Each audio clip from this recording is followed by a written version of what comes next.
Guest of the day, Pete Yanity from Spartanburg, South Carolina. You were kind of you were listening here in the background. You grew up in the New York area. You're not a New York fan though of either one of those teams. First of all, from a guy that's grown up in that area, what is this betrayal like from Simone, who walked in with a Mets jersey today, pulling out the Yankees hat after Aaron Judge's home run? You know, it's funny because unlike an Alabama-Auburn rivalry, which is about football, basketball, whatever, or in this state, South Carolina-Clemson, in the New York area, it's, you know, they've got two of everything in the pros. For one thing, up there, and Simone will back me up on this, at least when I was growing up, just a couple of years earlier than when Simone was growing up, it's basically college football is just kind of a rumor. It's like, oh, Notre Dame's playing, or oh, Penn State, they're not far away, Army, Rutgers, whatever.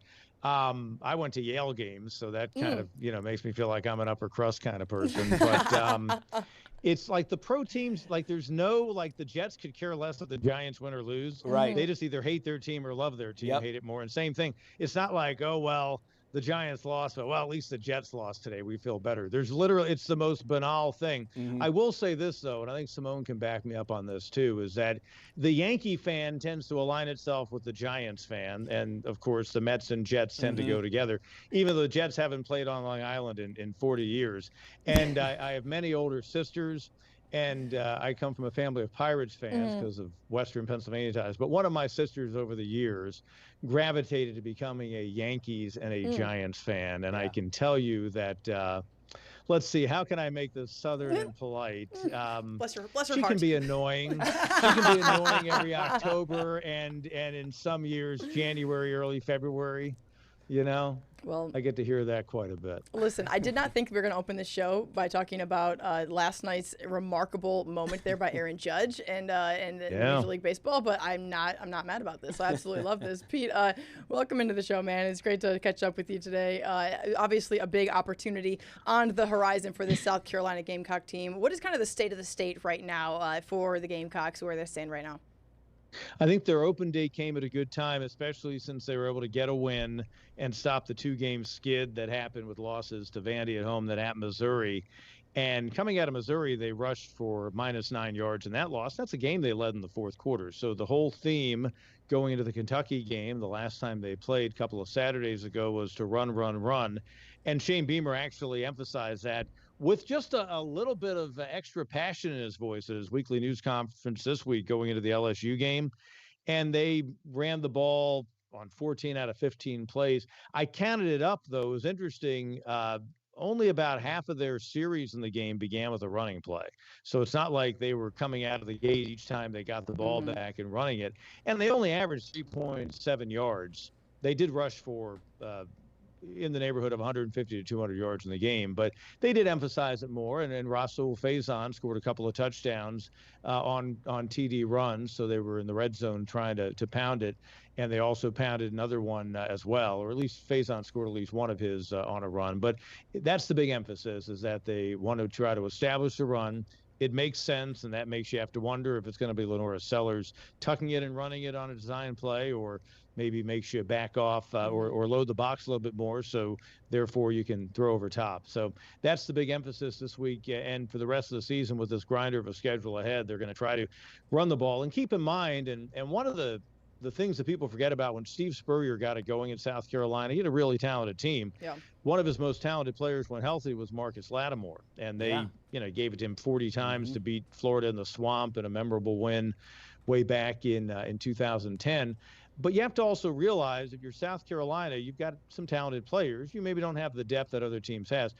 Steve Spurrier tried to run the clock. When they upset Alabama, the game was played in like 2 hours and 38 minutes in real time. And I think Shane Beamer, having worked on the Spurrier staff and learning a lot there, his philosophy is also that, let's try to keep that clock moving. Yeah. Let's not try to keep time on the clock for the other offenses. No question. I think this season has been so disjointed because of injury. Obviously, when Lenore Sellers goes down, they lose a couple of football games. Do they feel like now, after the bye week, there can be some consistency moving forward? I know injuries are something that can't necessarily prevent all in all, but do you feel like there's now some consistency, knowing that they can play well on special teams like they showed early, play well on defense like they showed last year and early this year, and on offense, as you just mentioned? I think with any consistency on offense, they usually maybe maybe lose the game at Missouri. But really, you look at it, and with any consistency on offense, they probably would have beaten Missouri. And the game at Vandy, I should say, that's the one that maybe they still would have lost. But I don't. It's just special teams wise, who wouldn't want their special teams with what they've got in Vakari Swain and what they've been able to do in the return game. And in terms of defense, 3 defensive scores. I mean, and forcing turnovers like they always do.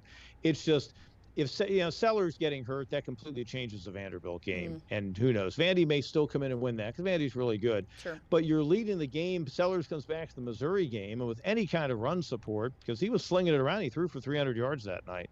You probably can go steal one on the road, and you're probably sitting at 4-1 instead of 3-2, and you feel totally different about everything. Yeah, South Carolina has the great advantage of having to play in Death Valley twice, typically. Of course, that game against Clemson is going to be at home this year, but there's the fake Death Valley at Clemson, and then there's the real Death Valley in Baton Rouge.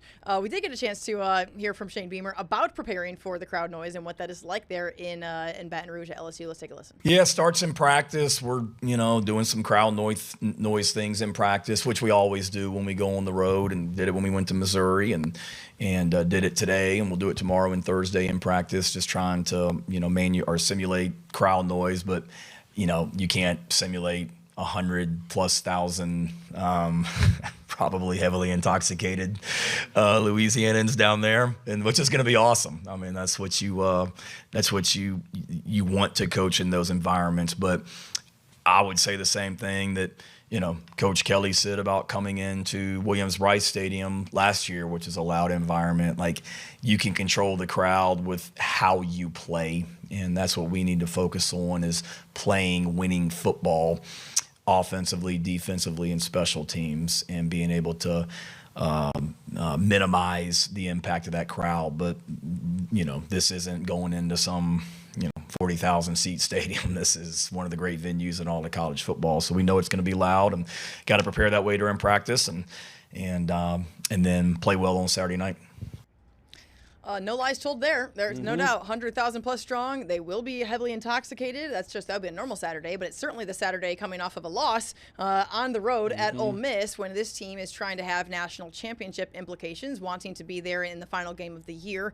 And right now under Brian Kelly, this team has been really, really good. Of course, they've had some injuries to their quarterback in Nussmeier, and there's some question marks there. You got to imagine this is going to be a very, very well prepared LSU team coming off of a loss plus a bye, Pete.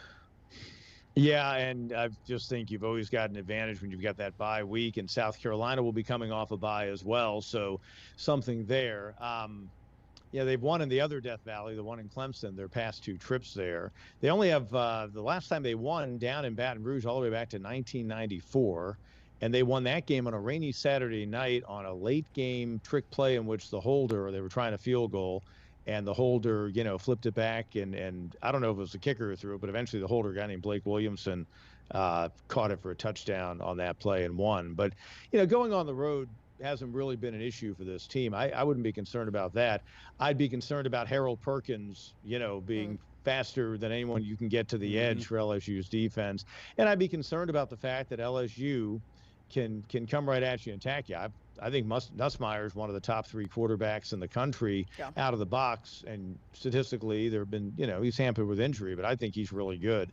But I think that their whole deal is they can kind of control a game, and South Carolina's defense, which has been opportunistic, one thing you can do is pound it on them. Vanderbilt showed that. So that's why I think this is a tough matchup. Do you think that this could be a springboard? They're able to get a win in Death Valley to the other hard games that are on the schedule, because it is a gauntlet moving forward.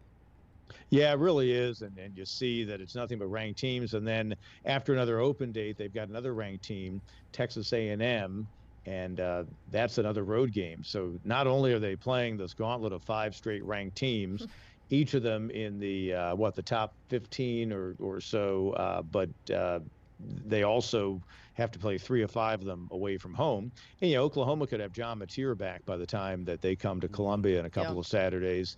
And, Alabama looks like they've gotten it figured out. So it's not like the 2 teams coming in or you'd feel good about, although South Carolina did beat Oklahoma last year out in Norman. I don't think in this league, though, you look at wins being springboards because, Auburn could beat Georgia down in the Plains this week. Man, but again, lots of people keep they've saying that, struggled Pete. against some. They've struggled against some ranked teams, and then they could turn around the next week. I mean, it's just that tough of a league. So whereas like in an ACC, a Clemson beating a North Carolina and then going and playing a Boston College, okay, those can be 2 wins that gain you momentum for play what looks like an improving SMU team. If what you're trying to say is that the SEC is elite and the ACC is not, listen, look no further than the 2 people sitting on this show, except for the guy that's over there behind the scenes. Sure, and I mean, if you had to play Florida State and Miami back-to-back weeks, then that's a different conversation. But Sure. I'm just saying the SEC does not offer, Arkansas this year, if you get them, you're feeling pretty good. That's a team that was you never know. Listen, man, don't count Bobby out now. Here we go. Sure. Yep. Kentucky, I think they caught Kentucky at a good time because you got a reasonably young quarterback in his first road start, and their whole goal in that game, Beamer talks about how happy he was that they kept it on the ground and ran it. Well, to me, the story of that game was they got in the head of a young quarterback and they completely flustered him, and it led to a scoop and score and a pick 6. So not that the scoop and score fumble was necessarily his fault, but I do think that, you go down and beat LSU, now you're feeling good. Last year, this is South Carolina team that after 6 games was 3-3, they rattled off 6 straight wins. Yeah. And they were as good as anybody. I mean, there were 3 or 4 teams that probably had a case that they should have been in the playoff last year, and South Carolina was certainly one of them. And, you can't do anything about the structure of things, but it was particularly irksome to them that they had just knocked off their arch rival on the road, and their arch rival gets help on that same day. They walked off the field with a loss, but Syracuse beats Miami, and that let Clemson get in, and then Clemson wins on a field goal at the final gun in the ACC championship to get into a playoff. And, it's a spot that under a different structure, South Carolina feels like they would have had. But back to the original point, if I'd say this, if they come out of this stretch of games 3-2, that's your springboard. 4-1, that's really a springboard. I just don't think you can say, hey, they got LSU and suddenly they're 4-2 and here they go. I just think each one is a mountain to climb. Yeah. Pete Yanity joining us from Spartanburg. Appreciate your time, sir. Looking forward to, I think, if nothing else, South Carolina has a lot of opportunities ahead. A lot of opportunities to prove that they're still in the conversation. So that will begin with the trip to LSU in Baton Rouge. And Shane Beamer knows it's a tough place to play, but looking forward to that game and then recapping that with you next week, Pete. Yeah, I would say that South Carolina is one of those teams you don't want to play. They're just good enough to beat anyone on their schedule. Yep. And again, for Oklahoma and Alabama, that's not going to be any fun because one thing they've really done a nice job in the Beamer era is getting back a really electric home field advantage. That was missing for a while for a lot of reasons, but that's a tough place to go into now because you feel 80,000 folks right on top of you. Yeah, that chicken will get you. That squawking gamecock thing that's going on, man. That thing is loud and annoying. There's no doubt about that. Good stuff, Pete Yanity. Appreciate your time, sir. We will catch up with you next week. Thank you.